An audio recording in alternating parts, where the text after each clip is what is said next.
¿Qué tal, queridos testigos? En esta ocasión presentamos la novela 1984 de George Orwell.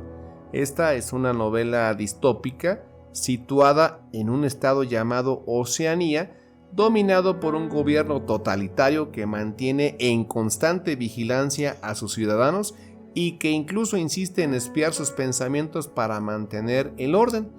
Esta es una de las obras más icónicas del siglo XX por denunciar las prácticas adoptadas por muchos dictadores a lo largo de la historia.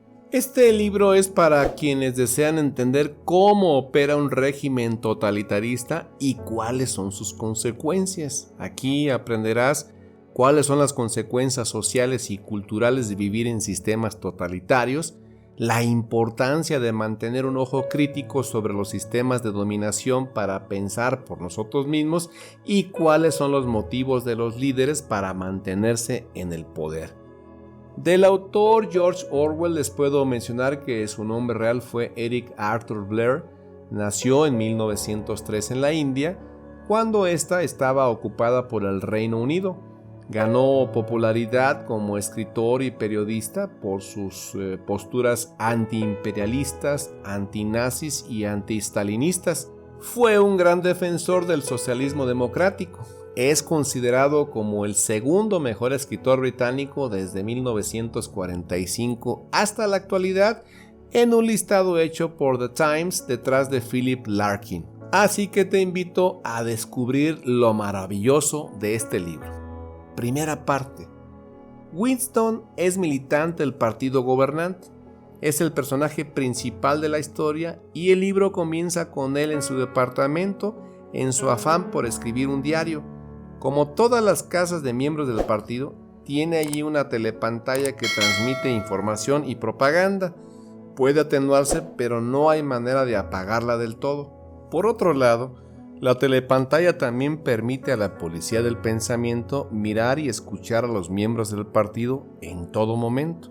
Winston tiene un pequeño rincón en su departamento que queda fuera de vista de la telepantalla y es en ese rincón donde empieza a escribir su diario a pesar del enorme miedo a ser atrapado. Es imposible saber si la policía del pensamiento está observando o no y con qué frecuencia o con qué sistema enciende la placa de cada cual.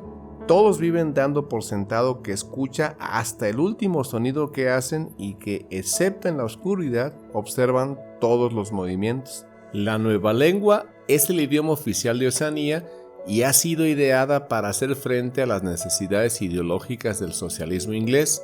El propósito no es solo proporcionar un medio de expresión a la visión del mundo y los hábitos mentales de los devotos del Socin, sino que fuese imposible cualquier otro modo de pensar. Winston trabaja en una constante revisión de la historia para adecuarla a las circunstancias y alianzas del presente. En uno de los 4 ministerios del partido en los que se divide todo el sistema gubernamental, el Ministerio de la Verdad. El análisis que hace el partido es que si todos los archivos cuentan con la misma mentira, la mentira pasa a la historia y se convierte en verdad. Quien controla el pasado, decía la consigna del partido, controla el futuro. Quien controla el presente, controla el pasado. El Ministerio de la Verdad es el que se ocupa de las noticias, los espectáculos, la educación y las bellas artes. El Ministerio de la Paz es el encargado de los asuntos relativos a la guerra. El Ministerio del Amor se ocupa de mantener la ley y el orden. Y el Ministerio de la Abundancia es el responsable de los asuntos económicos. Winston escribe en su diario algunos recuerdos que guardan relación con el partido, a pesar de que no pasa un día en que la policía del pensamiento no descubra algún saboteador. Allí Winston vuelca sus controversias respecto al totalitarismo en el que vive Oceanía y lo cercano que se encuentra ideológicamente a las ideas de Goldstein. Segunda parte.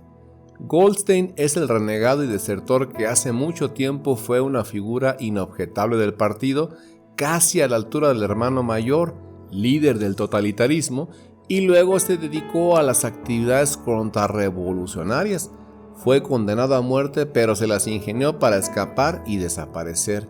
Existe un programa que Winston se sienta a ver con sus compañeros de trabajo todos los días llamado 2 minutos de odio, que cambia día a día, pero no hay ninguno en el que Goldstein no sea el protagonista. Es el traidor por excelencia, el primero en mancillar la pureza del partido. Winston está rodeado de miembros leales del partido, la propaganda es poderosa y las personas a su alrededor empiezan a gritar en la telepantalla en cada emisión de 2 minutos de odio.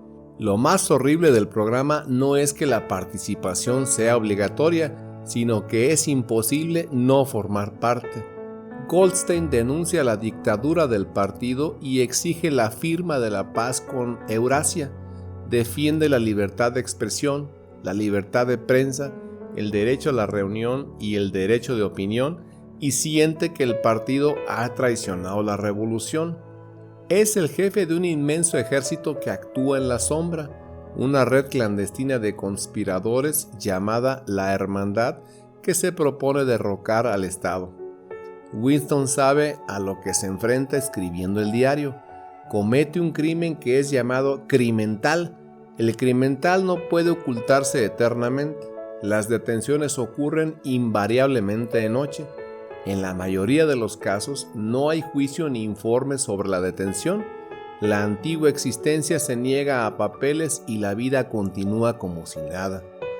Winston se dirige a una tienda de chatarra y compra un pisapapeles de vidrio, y el propietario, un anciano llamado Charrington, le muestra una habitación encima de la tienda que hace volar la imaginación de Winston, quien piensa en cómo sería alquilarla y vivir sin la presencia de la telepantalla. Winston se siente temeroso al sentir que una chica morena, que parece ser una miembro muy leal del partido, ha notado sus inquietudes y preguntas.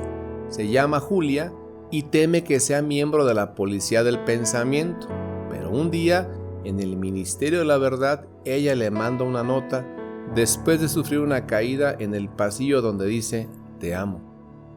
Tercera parte. Winston está entusiasmado por la posibilidad de un amorío, pero sabe que debe ser secreto. El partido está en contra de cualquier tipo de placer sexual. La represión sexual es un principio y cada matrimonio debe aprobarse. Toda la energía debe estar dedicada al partido. La pareja se ve limitada a verse solo en lugares públicos y tener allí conversaciones mínimas hasta que Winston decide alquilar la habitación del señor Charrington. Julia y Winston descubren un odio mutuo hacia el partido y finalmente se enamoran. Él cree que es posible derrocar al partido, pero ella quiere vivir una doble vida. Piensa que no hay nada por hacer. Un compañero del ministerio con el cual Winston ya había sentido un entendimiento a través de miradas se acerca a él. Su nombre es O'Brien. En un sueño, Winston oyó que su voz le decía: "Nos encontraremos en el sitio donde no hay oscuridad".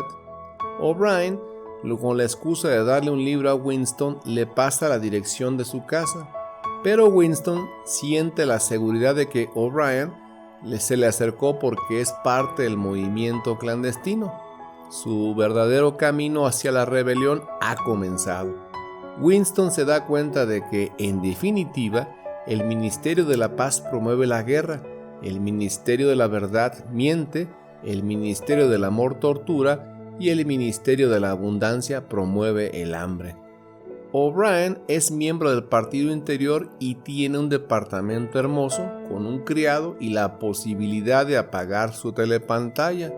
Cuando Julia y Winston visitan su casa, O'Brien les da la bienvenida a la hermandad y les pone como condición para unirse estar dispuestos a hacer cualquier cosa por la causa. Un amigo clandestino le hace llegar a Winston un libro de Goldstein, y Winston lee con Julia sobre la historia de Oceanía, el capitalismo y el totalitarismo, y sobre los principales objetivos del partido. La policía del pensamiento irrumpe en la habitación. Hay una telepantalla escondida ahí. Han caído en una trampa. El señor Charrington entra y queda claro que es miembro de la policía del pensamiento. Se ha disfrazado de un anciano amable, pero es mucho más joven de lo que Winston imaginaba, con cabello y ojos diferentes. Winston y Julia son arrestados, separados y llevados al Ministerio del Amor. tortura y final. En su celda de detención, Winston ve y sufre mucha violencia al tiempo que advierte que los guardias se refieren constantemente a la habitación 101, lo que parece infundir temor en algunos prisioneros. Toda la interacción de Winston con O'Brien fue una trampa y lo descubre cuando lo ve llegar y comienza la tortura a Winston. En sus comienzos, la tortura es muy violenta y obligan a Winston a admitir muchísimos crímenes que nunca cometió. O'Brien comienza a atormentarlo haciéndole creer que está loco.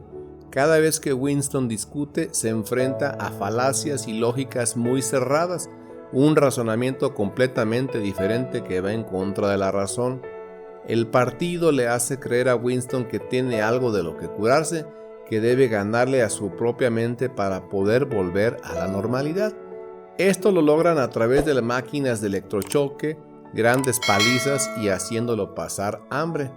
O'Brien le muestra a Winston un espejo y al verse se horroriza cuando se da cuenta de lo mal que está. Los golpes le han deformado la cara. Así, no le queda más opción a Winston que someterse a una reeducación. Ya no lo golpean y lo vuelven a alimentar. Su estado de salud comienza a mejorar lentamente, pero Winston aún se enfrenta a su amor por Julia, aunque parece más convencido de aceptar al partido. O'Brien intenta forzarlo a traicionarla y llevar a Winston a la habitación 101 que guarda lo peor del mundo, lo cual varía para cada individuo. Winston permanece atado a una silla y O'Brien entra con una jaula llena de enormes y hambrientas ratas carnívoras. A Winston le pone una careta que se ajusta a su cara sin dejar resquicio para que no vea. Las ratas son una forma de presión que Winston no podría resistir ni aunque quisiera. Winston se ve totalmente atormentado por la violencia psicológica que ejerce O'Brien y por un instante se convierte en un animal que chilla enloquecido de pánico. El temor de que se liberen las ratas de la jaula se apodera de él hasta que se le ocurre una idea. La única salvación posible es que pongan a otra persona entre él y las ratas. Pide que por favor se lo hagan a Julia para no soportar más ese infierno. O'Brien de esta manera triunfa y le quita toda la humanidad a Winston. En la habitación 101 destruyó en la mente de Winston todo aquello que le impedía amar al hermano mayor. Cuando lo sueltan, Winston engorda y recupera su antiguo color. La ve a Julia una sola vez, pero ya nada es lo mismo. Ambos, torturados y humillados hasta el hartazgo, se traicionaron mutuamente. Winston queda sumido en la ginebra con la esperanza de que Eurasia gane terreno en Oceanía y eso genere inestabilidad en el partido. Lo que ocurre aquí es para siempre, le había advertido O'Brien, y era cierto. Había cosas, sus propios actos de los que era imposible recuperarse. Algo murió en su interior, estaba quemado y cauterizado. Finalmente, Oceanía tiene éxito y rechaza el avance de Eurasia. Las calles y las telepantallas se muestran felices y Winston, mirando un póster del hermano mayor, se da cuenta de que ha completado la rehabilitación. Con lágrimas en los ojos, sabe que llegó a su fin lo que comenzó en el ministerio del amor. Ama al partido nuevamente. Bueno, como notas finales de esta peculiar historia, en 1994, el autor popularizó el concepto del gran hermano o el hermano mayor, donde nada se escapa a los ojos de los gobiernos totalitaristas. Muchos analistas literarios plantean que este libro, que fue escrito entre 1947 y 1948, tiene muchas analogías con la era digital y el manejo de Internet por parte de los gobiernos y agentes del poder en la actualidad. Espero que te haya resultado ilustrante y sobre todo elemento de reflexión. Así que hasta la próxima.